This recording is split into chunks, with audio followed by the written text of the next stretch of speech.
बिस्मिल्लाहिर्रहमानिर्रहीम। Dear students, अस्सलाम वालेकुम। We are back with lab 9 part 2 session. आज इस लैब के अंदर जो हमने टास्क परफॉर्म करने हैं वो ये है कि सबसे पहले आपने जो टास्क परफॉर्म करना है, हमने नया डेटाबेस क्रिएट करना है माई एसक्यूएल के अंदर। ठीक है, तो first task is how to create schema. Second task जो हमारा है, हमने ये करना है कि सेकंड टास्क में हम लोगों ने टेबल्स क्रिएट करने हैं। ठीक है, थर्ड जो हमारा टास्क है वो ये है कि टेबल्स के अंदर हमने रिकॉर्ड्स को इंसर्ट करवाना है। ठीक है, टेबल्स के अंदर वैल्यूज़ को कैसे सेट किया जाता है आज हम इस ट्यूटोरियल के अंदर देखेंगे। और ये जो तीनों टास्क हैं ये हम लोग माई एसक्यूएल वर्कबेंच के ऊपर भी परफॉर्म करेंगे और हम इसे my SQL command line client के ऊपर भी परफॉर्म करेंगे। So let's start with today's lab. तो सबसे पहले आपने क्या करना है, आपने स्टार्ट बटन पे क्लिक करना है। स्टार्ट मेन्यू में जाके आपने वहाँ पे माई एसक्यूएल पे क्लिक करना है। जो आपका माई एसक्यूएल का फोल्डर होगा उसके अंदर फर्दर ऑप्शन आ रही होगी माई एसक्यूएल वर्कबेंच। जैसे ही आप माई एसक्यूएल वर्कबेंच पे क्लिक करेंगे तो आपके पास ये वाला इंटरफेस ओपन हो जाएगा। अब आप डेटाबेस टैब के ऊपर क्लिक करेंगे और कनेक्ट टू डेटाबेस पे क्लिक करेंगे, आपके पास ये विंडो ओपन हो जाएगी। आप सिंपल ओके पे प्रेस करेंगे और उसके बाद आप यहाँ पे रूट पासवर्ड देंगे जो हमने सेट किया था ड्यूरिंग इंस्टॉलेशन।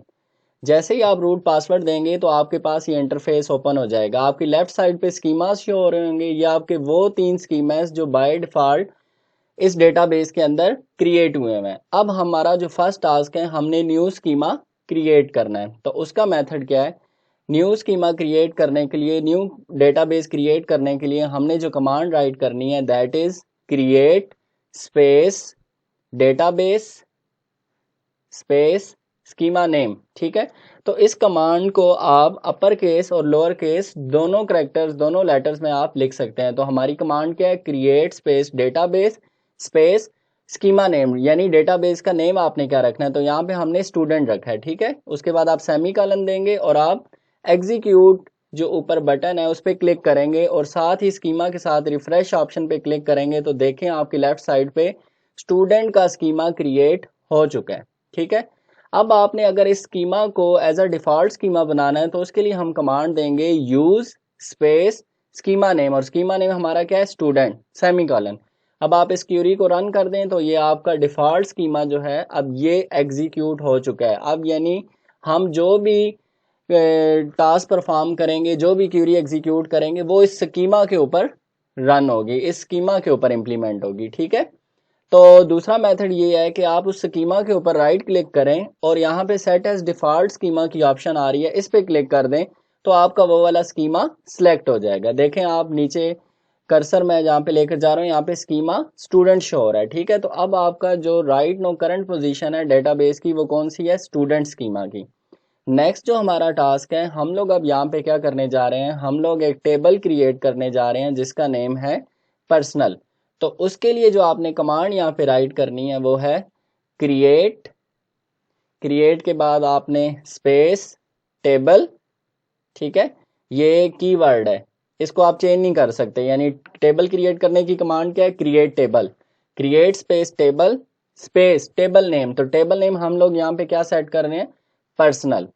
उसके बाद आप पैरेंथेसिस देंगे और पैरेंथेसिस के अंदर टेबल्स की फील्ड्स हम लोग देंगे। फील्ड्स का क्या मतलब है, टेबल्स के अंदर कौन कौन से एट्रीब्यूट्स हैं, तो हमने यहाँ पे टेबल्स के एट्रीब्यूट्स के नेम देने हैं। ठीक है, तो अब आपके टेबल्स के 3 एट्रीब्यूट 4 5 जो आप सिलेक्ट करना चाहते हैं वो कर सकते हो। तो पहला एट्रीब्यूट मैं दे रहा हूँ आईडी, और एट्रीब्यूट के साथ आपने उसकी डेटा टाइप देनी है। तो आईडी की जो टाइप मैं दे रहा हूँ वो है इंटीजर। फिर आप कॉमा देंगे, कॉमा के बाद नया एट्रीब्यूट मैंने दिया है नेम, और नेम का जो टाइप है वो है वारकार। ठीक है, और इसके साथ पैरेंथेसिस में इसकी आप लेंथ डिफाइन करेंगे कि इसकी लेंथ कितनी है। तो मैं कहता हूं कि नेम जो है उसकी जो लेंथ है वो 50 कैरेक्टर्स है, तो आप पैरेंथेसिस के अंदर 50 दे देंगे। ठीक है, तो पैरेंथेसिस के अंदर मैंने 50 लिख दिया है। पैरेंथेसिस को आप क्लोज करेंगे, क्लोज करने के बाद आप कॉमा डालेंगे क्योंकि अब हम नया एट्रीब्यूट ऐड करने जा रहे हैं। और यहाँ पे मैं नेक्स्ट जो एट्रीब्यूट नेम देने जा रहा हूँ वो है बर्थ डेट। ठीक है। न्यू एट्रीब्यूट नेम हम जो सिलेक्ट करने जा रहे हैं वो क्या है, दैट इज बर्थ डेट। तो आप लिखें बर्थ अंडरस्कोर डेट। अब मैं यहाँ पे क्या राइट करने जा रहा हूँ, birth underscore date. Birth underscore date के साथ हम इसकी अब डेटा टाइप देंगे और डेटा टाइप मैं जो इसकी सिलेक्ट कर रहा हूँ दैट इज डेट। ठीक है।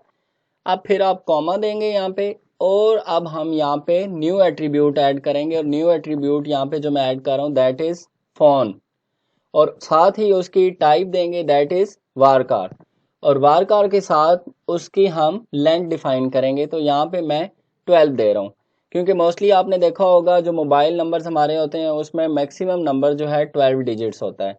उसके बाद कॉमा, कॉमा के बाद मैं न्यू एट्रीब्यूट दे रहा हूँ जेंडर और उसकी भी टाइप जो है वारकार और उसकी लेंथ में 1 रख रहा हूँ। क्यों? क्योंकि जेंडर के लिए हम लोग मोस्टली एम और एफ यूज करते हैं, M for male and F for female. उसके बाद आप पैरेंथेसिस देंगे और सेमी कॉलन देंगे। इसके बाद अब आप इस स्टेटमेंट को एग्जीक्यूट करेंगे। तो इसको एग्जीक्यूट करने के लिए यहाँ पे ऊपर आइकन गिवन है येलो कलर का, ये जो कर्सर सा बना हुआ है सेव जो फ्लॉपी बनी हुई है फ्लॉपी के साथ वाला जो आपका आइकन है, इस पे आप क्लिक करेंगे तो आपकी ये जो क्यूरी है ये आपकी स्टेटमेंट रन हो जाएगी। ठीक है, ये देखें मैंने इस पे क्लिक किया तो अब आपकी क्यूरी जो है एग्जीक्यूट हो गई है। आप स्कीमा को रिफ्रेश करें, टेबल्स पे क्लिक करें तो टेबल में देखें आपका पर्सनल टेबल बन चुका है जो कि पहले शो नहीं हो रहा था। ठीक है, इस कमांड के थ्रू आपने पर्सनल टेबल बनाया है।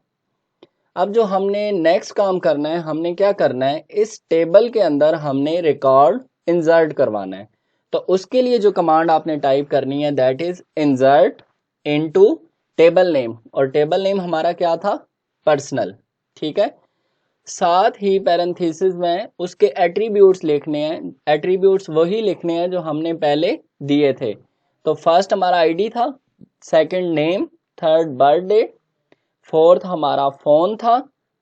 ठीक है, और लास्ट हमारा जो एट्रीब्यूट था that is gender, parenthesis close. उसके बाद आप जो नेक्स्ट कमांड लिखेंगे वो है वैल्यूज। ठीक है, कि हम इस टेबल के अंदर वैल्यूज इंसर्ट करवाने जा रहे हैं कि इन एट्रीब्यूट के अगेंस्ट ये डेटा एंटर होना चाहिए। तो अब आपने एक चीज यहाँ पे मेक श्योर करनी है कि जो आपका एट्रीब्यूट्स हैं उनके सीक्वेंस वही होना चाहिए। मींस जो एट्रीब्यूट्स ऊपर दिए हुए हैं, फर्स्ट आईडी है तो आईडी के अगेंस्ट आपने इंटीजर वैल्यू देनी है, नेम है तो नेम के अगेंस्ट आपने नेम एंटर करना है। ये नहीं है कि आईडी के अगेंस्ट आप शहजाद लिख रहे हैं और नेम के अगेंस्ट 1 लिख रहे हैं। ठीक है, ये चीज आपने मेक श्योर कर लेनी है कि आपने सीक्वेंस को मेंटेन रखना है। अब देखें यहाँ पे मैं क्या कर रहा हूँ, आईडी के अगेंस्ट मैंने 1 एंटर कर दिया, कॉमा नेम, नेम हमारा उसकी टाइप थी वारकार, तो वारकार को हम लोग डबल कोट के अंदर लिखते हैं तो वहां पे मैंने शहजाद लिख दिया। इसी तरह बर्थ डेट के अगेंस्ट मैंने बर्थ डेट दी है, वो भी वारकार टाइप थी, उसे भी इन्वर्टेड कॉमास में। फोन जो था वो भी आपका वारकार था, उसको भी इन्वर्टेड कॉमास में आप लिख दें। ठीक है, उसके बाद जो नेक्स्ट आपका एट्रीब्यूट था लास्ट वो जेंडर था और उसकी भी टाइप जो थी वो वारकार थी, उसको भी आप इन्वर्टेड कॉमास में एम या एफ लिख दें। अगर मेल है तो आप एम एंटर करेंगे, अगर फीमेल है तो आप एफ एंटर करेंगे। ठीक है, उसके बाद पैरेंथेसिस देंगे, पैरेंथेसिस देने के बाद अब आप क्या करेंगे, इस क्यूरी को एग्जीक्यूट करेंगे। क्यूरी को जब आप एग्जीक्यूट करेंगे तो आप देखेंगे कि पर्सनल टेबल के अंदर ये जो रिकॉर्ड हमने इंसर्ट करवाया है वो शो हो रहा है या नहीं हो रहा। ठीक है जी, तो आपने सिंपल क्या किया है, टेबल पे क्लिक किया है लेफ्ट साइड पे और उसके बाद नीचे पर्सनल टेबल शो हो रहा है। पर्सनल टेबल पे जब आपने क्लिक किया है तो आप देखेंगे कि आपको ये टेबल शो हो रहा है और उस टेबल के अगेंस्ट आपको ये रिकॉर्ड शो हो रहा है जो अभी हमने इंसर्ट करवाया है, वैल्यूज। ठीक है, तो नेम के अगेंस्ट शहजाद, बर्थ डेट के अगेंस्ट उसकी डेट, फोन नंबर आ रहा है और जेंडर में एम आ रहा है। ठीक है, मेल, और आईडी के अगेंस्ट उसकी आईडी क्या आ रही है, 1 आईडी यहाँ पे शो हो रही है। तो अब आपको क्लियर हो चुका होगा कि हमने टेबल्स के अंदर रिकॉर्ड को, डेटा को इंसर्ट कैसे करवाना है। तो उसका ये मेथड है। नेक्स्ट जो टास्क है उसमें ये है कि अगर आप मल्टीपल रिकॉर्ड्स जो हैं एट अ टाइम एक ही स्टेटमेंट के थ्रू एंटर करवाना चाहते हैं तो फिर आपने क्या करना है, सिंपल हमने वही करना है जो हमने लास्ट में कमांड यूज की थी, इंसर्ट इनटू, ठीक है, टेबल नेम पर्सनल। उसके बाद हमने क्या किया था, पर्सनल के बाद हमने पैरेंथेसिस में वो तमाम एट्रीब्यूट्स एंटर किए थे जो उस टेबल के अंदर हमने दिए हैं, ठीक है। तो वन बाय वन देखें, मैं वही एट्रीब्यूट यहाँ पे एंटर कर रहा हूँ। और उसके बाद जो हमारी नेक्स्ट कमांड थी वो क्या थी, वैल्यूज, ठीक है। और वैल्यूज के बाद पैरेंथेसिस में हमने इन एट्रीब्यूट्स के अगेंस्ट उनका वैल्यू सेट की थी। तो आईडी के अगेंस्ट हमने वैल्यू अभी 2 दे दी है, नेम के अगेंस्ट मैं कोई नेम यहाँ पे दे देता हूँ, यहाँ पे मैं अहमद सेट कर रहा हूँ, ठीक है। उसके अलावा बर्थ डेट के अगेंस्ट मैं कोई डेट एंटर कर रहा हूँ। इसी तरह फ़ोन नंबर के अगेंस्ट मैं फ़ोन नंबर यहाँ पे दे रहा हूँ। और लास्ट में क्या है, जेंडर के अगेंस्ट यहाँ पे मैं एम एंटर करूँगा। तो अब आपने इसके बाद सिंपल क्या करना है, इस पूरी कमांड को आपने कॉपी कर लेना है, ठीक है। वैल्यू के बाद जो पैरेंथेसिस में था इसको आप कॉपी कर लें और one by one in attributes की वैल्यू चेंज कर दें, ठीक है। अब अहमद के अगेंस्ट आपने नाम आयशा दे दिया, अहमद के अगेंस्ट आपने नाम यहाँ पे कोई भी जो आप रखना चाह रहे हैं आप वो रख सकते हैं, ठीक है। इसी तरह आपने बर्थ डेट चेंज करनी है, फ़ोन नंबर चेंज करना है, जेंडर चेंज करना है, वो आप यहाँ से चेंज कर सकते हैं, ठीक है। तो आप देखें वन बाय वन मैंने इन वैल्यूज़ पे जाके रिकॉर्ड को चेंज किया है। नोमान कर दिया अहमद के अगेंस्ट, फिर अली किया है, फिर आयशा किया। इसी तरह इनकी बर्थ डेट अब मैं वन बाय वन चेंज कर रहा हूँ, ठीक है। और अब देखें जो आपकी आयशा वाला नेम था वहाँ पे आपने जो जेंडर है वो एफ सेलेक्ट कर दिया, ठीक है। इसके बाद आप देखें कि वन बाय वन हम इन वैल्यूज़ को अब क्या कर रहे हैं, चेंज कर रहे हैं। अब आपने एक चीज़ देखी है कि जब मैं सेमी कॉलन लगा के इस कमांड को एग्जीक्यूट करूँगा तो ये कमांड एग्जीक्यूट नहीं होगी, ठीक है। सिंपल आपने क्या करना है, ये जो वैल्यू के बाद आपने पैरेंथेसिस क्लोज किया इसके बाद आप कॉमा देंगे, ठीक है। हर एक कमांड के बाद आपने इसको सेपरेट करना है कॉमा से। तो हर पैरेंथेसिस के बाद आप कॉमा देंगे। अब इस पर्सनल टेबल को आप जाके जब एग्जीक्यूट करेंगे, रन करेंगे, तो अब देखें अब आपके पास ये वो तमाम पांचों रिकॉर्ड शो हो रहे हैं जो अभी हमने एंटर किए हैं, ठीक है। अब हम क्या करने जा रहे हैं, अब हम इसे कमांड लाइन क्लाइंट के थ्रू चेक करेंगे, ठीक है। तो सिंपल आपने कमांड लाइन क्लाइंट ओपन करना है, वहाँ पे पासवर्ड रिक्वायर है, पासवर्ड देंगे। सबसे पहले हम डेटाबेसेस शो करवाएंगे, उसकी कमांड है शो डेटाबेसेस सेमीकोलन, एंटर करें तो देखें ये आपके डेटाबेसेस शो हो रहे हैं और इसमें स्टूडेंट का डेटाबेस शो हो रहा है, ठीक है। अब डेटाबेस को चेंज करना है, स्टूडेंट डेटाबेस पे आना है तो कमांड देंगे यूज स्पेस स्टूडेंट सेमीकोलन, देखें डेटाबेस चेंज नीचे लिखा हुआ आ रहा है। शो टेबल्स करेंगे तो स्टूडेंट के अंदर आपका एक ही टेबल है और दैट इज पर्सनल। अब अगर इसकी हम डिटेल देखना चाहते हैं तो हम कमांड लिखेंगे डिस्क्राइब स्पेस पर्सनल, तो देखें आपके पास नीचे टेबल शो हो रहा है। अब हम न्यू टेबल क्रिएट करने जा रहे हैं। यहाँ पे पहले हम न्यू डेटाबेस क्रिएट करेंगे, न्यू स्कीमा क्रिएट करेंगे और उसका नाम है यूनिवर्सिटी। तो same command create space database space university semicolon. तो आप देखें आपकी क्यूरी ओके हो चुकी है। नेक्स्ट अब हम इस डेटाबेस के ऊपर जा रहे हैं, डिफॉल्ट कर रहे हैं इसको, तो use space university, database change हो गया। अब नेक्स्ट हम यहाँ पे फैकल्टी टेबल को क्रिएट करने जा रहे हैं, ठीक है। तो आपने सिंपल यहाँ पे क्या करना है, आपने सिंपल यहाँ पे कमांड राइट की है create space table name that is faculty, और उसके बाद फैकल्टी टेबल के अंदर जो जो फील्ड्स जो जो एट्रीब्यूट्स आपने देनी है वो आपने दिया है। तो फर्स्ट पे मैंने एफ आई डी, उसकी टाइप इंटीजर, फिर मैंने फैकल्टी नेम का एट्रीब्यूट दिया है, उसकी जो टाइप थी वारकार और उसकी लेंथ जो है वो 100 कैरेक्टर्स दे दिया। उसके बाद क्वालिफिकेशन का एट्रीब्यूट दिया है, उसकी टाइप वारकार और उसकी जो साइज है लेंथ है 50। लास्ट जो एट्रीब्यूट है दैट इज डिपार्टमेंट आईडी और उसकी टाइप इंटीजर सेलेक्ट कर दी है और उसके बाद सेमीकोलन दिया है। तो आपकी क्यूरी ओके है, एग्जीक्यूट हो चुकी है, ठीक है। अब आपने क्या करना है, अब हम सिंपल यहाँ पे क्या कर रहे हैं, हम इस टेबल्स को शो करवा के देखेंगे। ये टेबल बना है तो शो टेबल्स की कमांड आप देखें यूनिवर्सिटी के अंदर फैकल्टी टेबल बन चुका है। अब हम डिस्क्राइब स्पेस फैकल्टी लिखेंगे तो फैकल्टी टेबल्स के अंदर जो एट्रीब्यूट्स हमने दिए हैं वो आपको यहाँ पे शो हो जाएंगे। ठीक है, नेक्स्ट जो हमारा टास्क है, हम इस फैकल्टी टेबल के अंदर जो रिकॉर्ड है वो इंसर्ट करवाने जा रहे हैं। ठीक है, तो सेम वही कमांड हम यहाँ पे राइट करेंगे, insert into faculty, table name आपने देना है। ठीक है, उसके बाद आप यहाँ पे क्या करेंगे, उसके बाद आप यहाँ पे पैरेंथेसिस देंगे, पैरेंथेसिस नहीं देंगे। अब ये हमारा कमांड लाइन क्लाइंट है। ठीक है, तो हमने यहाँ पे सिंपल क्या करना है, हमने यहाँ पे फैकल्टी के बाद स्पेस वैल्यूज। ठीक है, पहले हम लोग वहां पे क्या कर रहे थे, हम वहां पे जो हमारा दूसरा था, जो आपका वर्क बेंच था, वहां पे हम लोग क्या कर रहे थे, हम फैकल्टी के बाद हमने क्या किया था, उसके एट्रीब्यूट्स दिए थे। ठीक है, एट्रीब्यूट्स देने के बाद हमने वैल्यूज लिखा था, वैल्यूज के बाद उन एट्रीब्यूट के अगेंस्ट जो वैल्यू हम लोग सेट करवाना चाह रहे हैं, जो हम वैल्यू इंसर्ट करवाना चाह रहे हैं वो दे रहे थे। लेकिन यहाँ पे आपने क्या करना है, यहाँ पे आपने जो कमांड राइट करनी है वो है इंसर्ट इनटू फैकल्टी।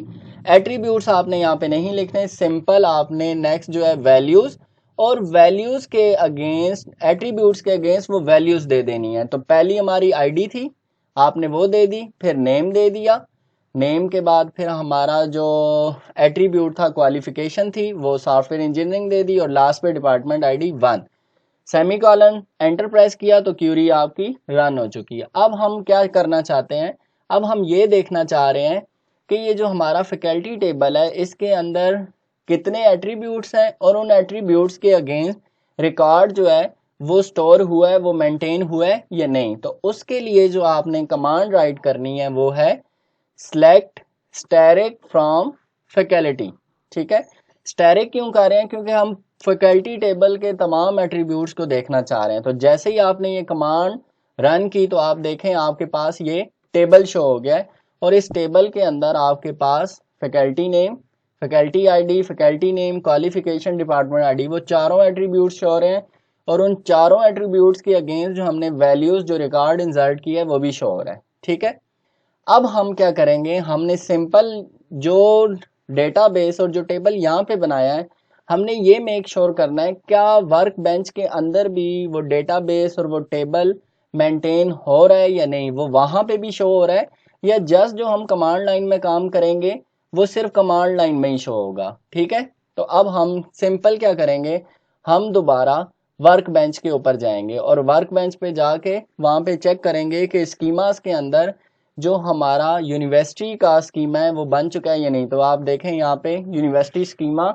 बन चुका है जी। तो अब आपने देख लिया है कि यहाँ पे वो सारा डेटाबेस और वो टेबल्स यहाँ पे शो हो रहे हैं जो हमने रिकॉर्ड कमांड लाइन क्लाइंट के ऊपर बनाया था। ठीक है, यूनिवर्सिटी आपका डेटाबेस है, और उसके बाद अब आप जब टेबल्स पे क्लिक करेंगे तो टेबल्स में फैकल्टी का टेबल शो होना चाहिए। फैकल्टी का टेबल यहाँ पे शो हो रहा है। अब फैकल्टी टेबल के अगेंस्ट हमने रिकॉर्ड देखना है, तो हम सिंपल जो आपका ये थर्ड आइकन आपका बना हुआ है उस पर आप क्लिक करेंगे तो आपको फैकल्टी के अगेंस्ट जो डेटा हमने इंसर्ट करवाया है वो आपको शो हो जाएगा। ठीक है, तो अब आप देखें फैकल्टी टेबल के अगेंस्ट हमने एक ही रिकॉर्ड इंटर करवाया था तो वो आ रहा है, FID के अगेंस्ट 1 आ रहा है, फैकल्टी नेम के अगेंस्ट शहजाद आ रहा है, क्वालिफिकेशन के अगेंस्ट SC आ रहा है, और डिपार्टमेंट आईडी के अगेंस्ट 1 आ रहा है। होप सो आपको यहां तक अभी जितने टास्क हमने परफॉर्म किए हैं वो क्लियर हो चुके होंगे। तो एक चीज अब आपको क्लियर हो जानी चाहिए कि चाहे आप वर्क बेंच के ऊपर काम करें या आप कमांड लाइन क्लाइंट के ऊपर काम करें, तो जो भी डेटाबेस या टेबल आप क्रिएट करेंगे वो वर्क बेंच के ऊपर भी शो होगा और वो कमांड लाइन क्लाइंट के ऊपर भी आपको शो होगा। क्योंकि जब आप कमांड्स के थ्रू कोई चीज करते हैं तो बैक एंड पे वो डेटाबेस आपका कहीं ना कहीं स्टोर हो रहा होता है। ठीक है, तो वर्क बेंच में वो आपको शो हो रहा है। अब दोबारा मैं जो यहाँ पे कर रहा हूँ वो क्या है कि मैं दोबारा कमांड लाइन क्लाइंट पे जाके फैकल्टी टेबल के अंदर रिकॉर्ड जो है वो इंसर्ट कर रहा हूं, तो वही कमांड मैंने लिखी है, इंसर्ट इनटू फैकल्टी वैल्यूज। अब मैं न्यू रिकॉर्ड फैकल्टी टेबल के अंदर इंसर्ट करवा रहा हूं, ठीक है। तो अब आप अपनी मर्जी की कोई भी वैल्यूज यहाँ पे जो देंगे वो आपके फैकल्टी टेबल के अंदर जाके स्टोर हो जाएंगी। जी, तो आप लोग देख सकते हैं, आप जो न्यू वैल्यूज मैंने ऐड करवाई हैं, 1 नेम के अगेंस्ट अहमद, क्वालिफिकेशन के अगेंस्ट एससी और डिपार्टमेंट आईडी के अगेंस्ट 1, ठीक है, आपको यहाँ पे शो हो रहा है। अब हमने वर्क बेंच के अंदर ये रिकॉर्ड चेक करना है, तो सिंपल आपने फैकल्टी टेबल पे जाके क्लिक करना है और फैकल्टी टेबल पे जाके इसको रन करके देखना है। तो अब आप देखें, जब आप इसको रन करेंगे तो हमारे पास जो रिकॉर्ड शो होना चाहिए वो शो होगा faculty ID 1, faculty name Ahmed और क्वालिफिकेशन एससी और डिपार्टमेंट आईडी आपको 1 ही शो हो रही है यहाँ पे, ठीक है। अब एक चीज़ जो यहाँ पे है वो ये है कि ठीक है, डिपार्टमेंट आईडी तो सेम हो सकती है, लेकिन जो फैकल्टी आईडी है क्या वो सेम हो सकती है? शहजाद की भी आप फैकल्टी आईडी देखें तो 1 है, अहमद की भी फैकल्टी आईडी आप यहाँ पे देखें तो 1 है, ठीक है। हमने रिलेशनल अलजेब्रा के अंदर पढ़ा था कि जब रिलेशनल अलजेब्रा में हमारे डुप्लीकेट्स रिकॉर्ड हों तो वो डुप्लीकेट टपल्स शो नहीं होते, लेकिन सिलेक्ट स्टेटमेंट के अंदर हमने ये पढ़ा था, एसक्यूएल स्टेटमेंट के अंदर हमने ये पढ़ा था कि अगर हमारी डुप्लीकेट रोज और टपल्स होंगी तो वो रिकॉर्ड में डुप्लीकेट्स टपल्स और रोज दोनों शो करवाएगा। तो इस केस में भी क्या है, आपकी फैकल्टी आईडी डुप्लीकेट है लेकिन वो शो हो रही है क्योंकि ये एसक्यूएल स्टेटमेंट है, और इस टेबल के अगेंस्ट जितने एट्रीब्यूट्स हमने सिलेक्ट किए हैं उन एट्रीब्यूट्स पे हमने कोई भी कंस्ट्रेंट अभी तक नहीं लगाया। कंस्ट्रेंट का मतलब ये है कि उनके ऊपर कोई रिस्ट्रिक्शन अभी तक हमने नहीं लगाई कि फैकल्टी आईडी को हमने प्राइमरी की सेट नहीं किया था, ठीक है। तो जब आपने प्राइमरी की सेट नहीं की तो फैकल्टी आईडी आपकी चेंज नहीं हो रही, आप जो वैल्यूज दे रहे हैं वो वैल्यूज दोनों के लिए सेम हो रही हैं, दोनों टपल्स में 1 1 ही शो कर रहा है। तो यहाँ तक आपको क्लियर हो जाना चाहिए। अब आपको वो कंसेप्ट क्लियर हो गया है कि एसक्यूएल स्टेटमेंट के अंदर डुप्लीकेट टपल्स को शो करता है, ठीक है। डुप्लीकेट वैल्यूज जो होंगी वो सारी शो होंगी, ये नहीं होगी कि डुप्लीकेट टपल्स को वो एलिमिनेट कर देगा। तो यहाँ पे अभी तक हमने कोई प्राइमरी की का कंस्ट्रेंट ऐड नहीं किया, इसीलिए हमें यहाँ पे एफ आई डी के अगेंस्ट दोनों में वैल्यूज 1 ही शो हो रही है, ठीक है। तो यहाँ तक आपको ये कंसेप्ट क्लियर हो जाना चाहिए। नेक्स्ट जो हमारी लैब होगी उसमें हम इसी पे वर्क करेंगे कि जब आपकी डुप्लीकेट रोज आ जाएं, एट्रीब्यूट के अगेंस्ट सेम वैल्यूज आ रही हों, तो तब हमने उस चीज़ को ओवरकम कैसे करना है, एलिमिनेट कैसे करना है। तो ये हमारी जो नेक्स्ट लैब होंगी उसके अंदर हम लोग ये टास्क परफॉर्म करेंगे, ठीक है। तो अभी तक आपको जो टास्क हमने किए हैं 1 बाय 1 वर्क बेंच के ऊपर भी और कमांड लाइन क्लाइंट के ऊपर भी, दोनों मेथड्स के थ्रू मैंने आपको करके दिखा दिए हैं कि किस तरह डेटाबेस क्रिएट करना है, डेटाबेस को चेंज कैसे करना है, टेबल कैसे क्रिएट करना है, टेबल्स के अंदर रिकॉर्ड्स कैसे इंसर्ट करना है, मल्टीपल रिकॉर्ड्स एक कमांड के थ्रू कैसे इंसर्ट करना है। तो वो सारी चीज़ें आपको अब क्लियर हो चुकी हैं। तो सेम जो मैंने आपको बताया नीचे मैंने मेंशन कर दिया है कि इस केस में जो फैकल्टी आईडी है शहजाद और अहमद की, जो आपके दो टपल्स हैं फर्स्ट नेम के फैकल्टी नेम के अगेंस्ट, दोनों की एफ आई डी यहाँ पे क्या है, सेम है, ठीक है। तो नेक्स्ट जो हमारी लैब होगी उसमें हम यही चीज़ देखेंगे कि अगर फैकल्टी नेम डिफरेंट हैं तो उनकी आईडी भी डिफरेंट होनी चाहिए। जिस तरह आप लोग देखते हैं कि क्लास में स्टूडेंट्स होते हैं तो स्टूडेंट्स के नेम तो सेम हो सकते हैं, लेकिन कभी भी स्टूडेंट की आईडी, स्टूडेंट का रजिस्ट्रेशन नेम या स्टूडेंट का रोल नंबर सेम नहीं हो सकता, वो हमेशा क्या होता है, यूनिक। तो इस चीज़ को हम यूनिक कैसे बनाएंगे, हम प्राइमरी की के थ्रू बनाएंगे। तो नेक्स्ट लैब में जो हमारा टास्क होगा वो यही होगा कि ये जो हमारे एट्रीब्यूट के अगेंस्ट आईडी है वो सेम वैल्यूज़ की नहीं होनी चाहिए, ठीक है, वो यूनिक होनी चाहिए ताकि हम इजीली आइडेंटिफाई कर लें कि जो हमारी प्राइमरी की है वो कौन सी है।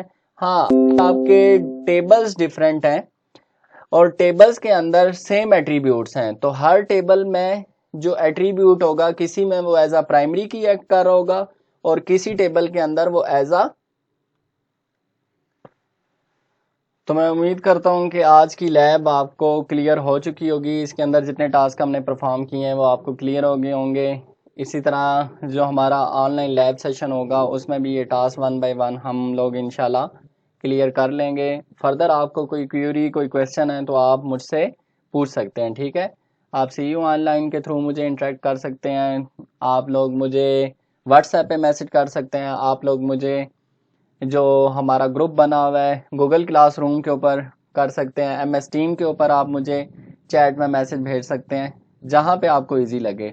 तो नेक्स्ट जो आपका आज का लैब का टास्क है, क्योंकि हम लोग ड्रीम होम केस स्टडी के बारे में बात कर रहे थे, तो जो हमारी बुक के अंदर केस स्टडी है उसके अंदर डिफरेंट हमारा जो डेटाबेस है उस डेटाबेस के अंदर डिफरेंट टेबल्स बने हुए हैं। तो आप लोगों का आज की लैब का जो टास्क है, जितने tables dream home case study के अगेंस्ट बने हुए हैं उन टेबल्स को आपने यहाँ पे क्रिएट करना है और उन टेबल का रिकॉर्ड जो है आपने 1 बाय 1 मेंटेन करना है। और जितनी क्यूरीज हमने थ्योरी के लेक्चर में की थी वो थ्योरी हम लोग वो क्यूरीज जो हैं वो नेक्स्ट लैब के अंदर वो क्यूरीज हम लोग परफॉर्म करके देखेंगे। क्योंकि जब तक आपके टेबल्स बने नहीं होंगे वो क्यूरी एग्जीक्यूट या रन नहीं हो सकती। तो आपने क्या करना है, वो जितने टेबल्स हैं ड्रीम होम के स्टडी से रिलेटेड वो तमाम टेबल्स आपने क्रिएट करने हैं और उनका रिकॉर्ड इंसर्ट करवाना है। तो नेक्स्ट जो हमारी लैब होगी, सबसे पहले मैं आप लोगों से वही पूछूंगा कि आपने वो टेबल्स मेंटेन कर लिए हैं या नहीं। जब आप वो कर लेंगे तो फिर हम उन टेबल्स के ऊपर वो क्यूरीज लगा के चेक करेंगे कि वो हमारे टेबल्स जो हैं उनका रिकॉर्ड जो है इम्प्लीमेंटेशन ठीक हो रही है या नहीं हो रही, ठीक है। तो इसी के साथ आज का जो सेशन है वो कंप्लीट होता है। इंशाल्लाह नेक्स्ट लैब में दोबारा मुलाकात होगी। अपना ख्याल रखें। अल्लाह हाफिज़।